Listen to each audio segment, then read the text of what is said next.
오늘의 말씀은 출애굽기 19장입니다. 르비딤 후에 시내 광야에 3개월 만에 이르게 됩니다.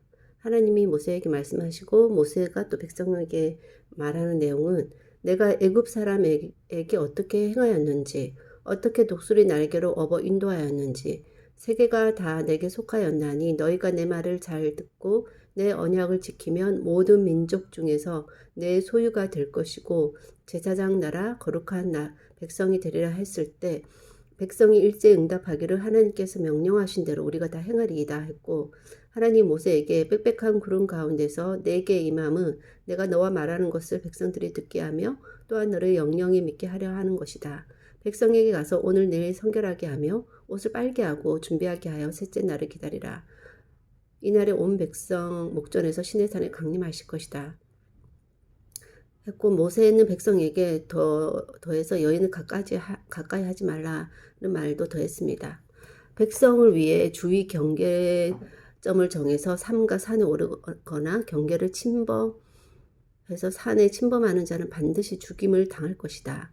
그들은 돌로 쳐 죽이거나 화살로 쏘아 죽여야 한다. 짐승이나 사람이 다 살아남지 못한다. 고 해서 경계에 대해서 강하게 말씀하셨고, 나팔을 길게 불거든 산 앞에 이를 것이다 했고, 셋째 날 아침에 우레, 번개, 빽빽한 구름이 산 위에 있고 나팔 소리가 매우 크게 들립니다. 진중에 있는 모든 백성이 다 떱니다.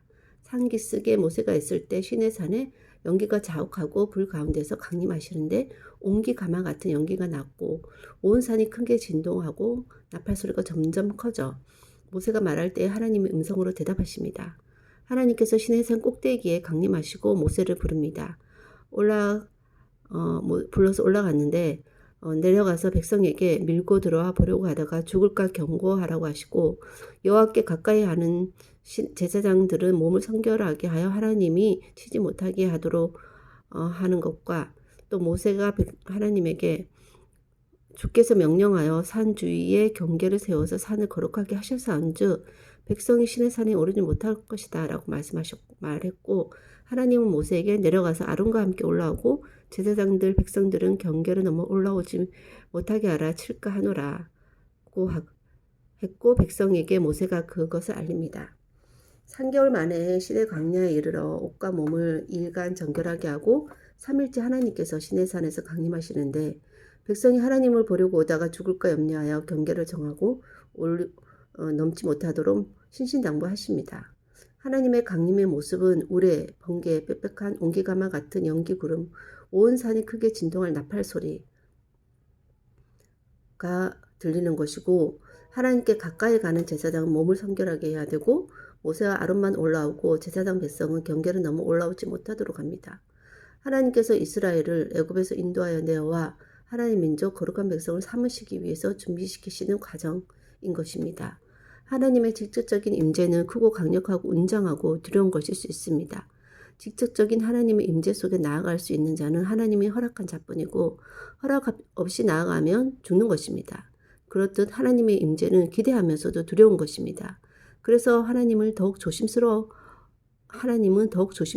그들이 죽지 않도록 경계를 정하고 반복해서 말씀하시는데, 소홀히 여겨서 또는 지나친 호기심은 자신의 생명을 자신이 빼앗는 꼴이 될 수 있는 것입니다. 지금까지는 뭔가 그나마 순조롭게 잘 지내고 있는 하나님과 이스라엘 백성 사이에 서로가 윈윈할 수 있는 관계가 잘 형성되어지는 모습으로 보입니다. 하나님, 오늘은 특별히 하나님께서 시내산에 강림하시는 특별한 이벤트를 하나님이 마련하여 주셨는데, 그것은 어떤 이유일까 생각할 때 하나님께서 모세를 강력한 지도자로 세워주시기 위함과 백성에게 정말 부인할 수 없는 하나님의 임재하심, 또 두려운 하나님의 모습을 보여주심으로 그들이 더욱 하나님의 말씀을 순종하고자 하는 그런 결단을 하기를 원하는 하나님의 뜻이 있지 않은가. 그렇게 해서 그들을 진정 하나님 원하시는 하나님의 제사장 나라 거룩한 백성, 하나님의 소유된 민족을 삼으시기 위해서 하나님이 그렇게 임재하시는 모습을 보게 됩니다. 그런 하나님을 준비하는 데 있어서 옷과 마음, 그런 옷을 빨고 몸을 정결하게 하는 것은 너무나도 당연한 것이고, 그것조차 없이 하나님께 나아간다면 그 사람은 어떤 면에서 죽어마땅하지 않을까 하는 생각이 듭니다. 그리고 그런 크고 두려우신 하나님에 대해서 하나님이 신신당부하시듯 경계를 넘어오지 말라고 하는 것에도 그렇게 말을 하는데도 그 말을 듣지 않고 나아가는 자는 그냥 내가 죽고 싶다, 그것이 아닌가 하는 생각이 들고, 그런 하나님의 경외함에 압도당하지 않을 자가 없을 것 같습니다.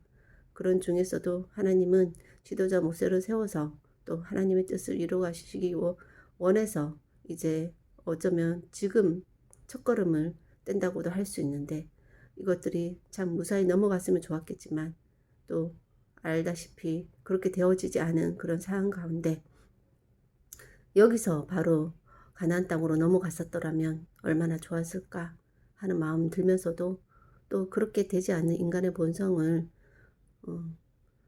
다음에 또 알게 됨으로써 인간이야말로 그렇게 정말 구제불능일 수밖에 없는데, 그런 저희들을 사랑하셔서 십자가에 죽기까지 하셨다라는 것이 정말 너무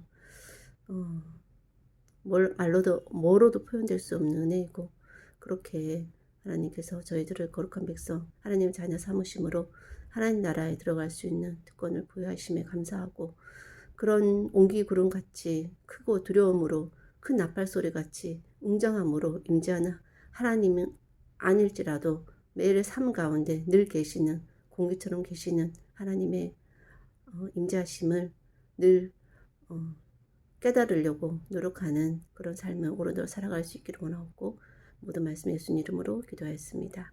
아멘.